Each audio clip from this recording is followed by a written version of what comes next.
Our book club book for today is Talk Radio's America by Brian Rosenwald, subtitled How an Industry Took Over a Political Party That Then Took Over the United States. This is from the introduction. August 1, 1988 marked the beginning of the long road to President Donald Trump. But even political junkies took little notice of the fateful events that unfolded that day as a failed disc jockey and former Kansas City Royals executive named Rush Hudson Limbaugh III made his national radio debut. Only a small audience tuned in. So poorly commemorated was the moment that we don't even know how many stations broadcast day one of Limbaugh's syndicated program. Limbaugh claims the show began on 56 affiliates, while other counts range from 57 and 87. From the beginning, the show was brash, entertaining, controversial, and boundary-pushing. Before Limbaugh, this sort of programming did not exist outside major cities.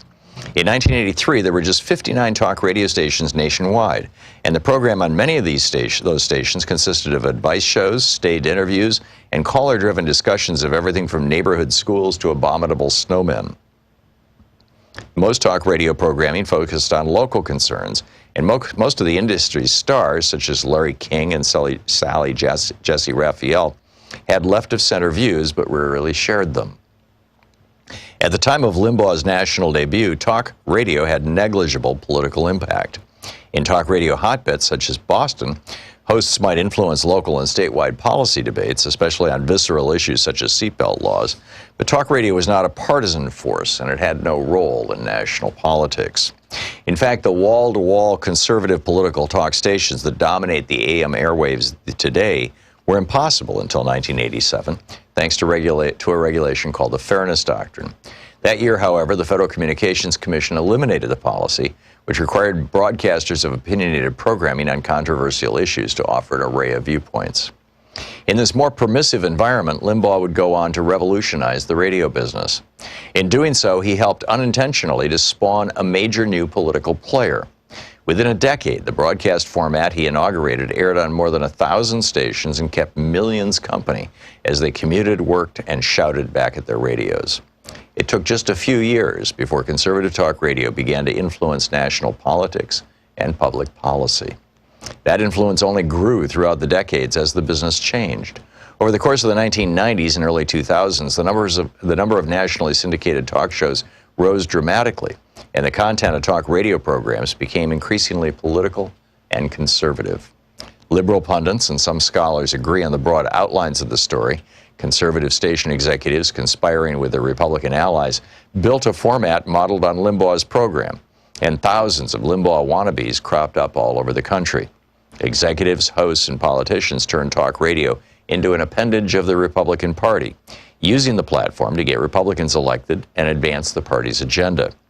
The success of talk radio led to the development of partisan and ideological cable news networks, and some hosts complemented their radio shows with primetime cable programs. Eventually, this content found a home in the new digital sphere, with equally strident cheerleaders proliferating on blogs and other online publications.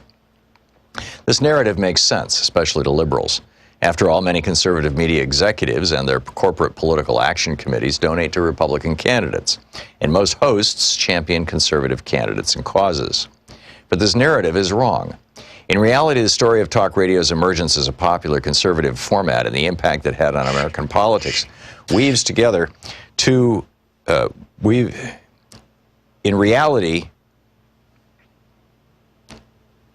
this narrative is wrong. In reality, the story of talk radio's emergence as a popular conservative format and the impact it had on American politics weaves together two distinct, complex tales. Neither has anything to do with the conspiracy to create a media servant of the Republican Party.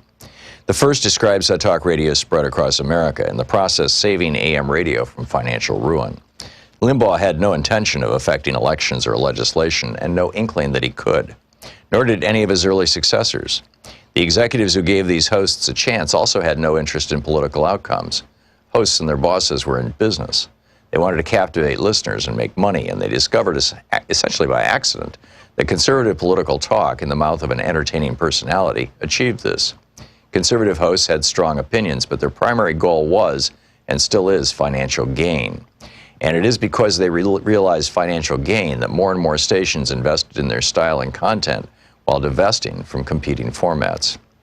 The second story concerns talk radio's transformation after 1995 into an almost entirely conservative and doctrinaire medium that eventually spawned successors in other media, took over the Republican Party, and reshaped it in hosts' and listeners' image.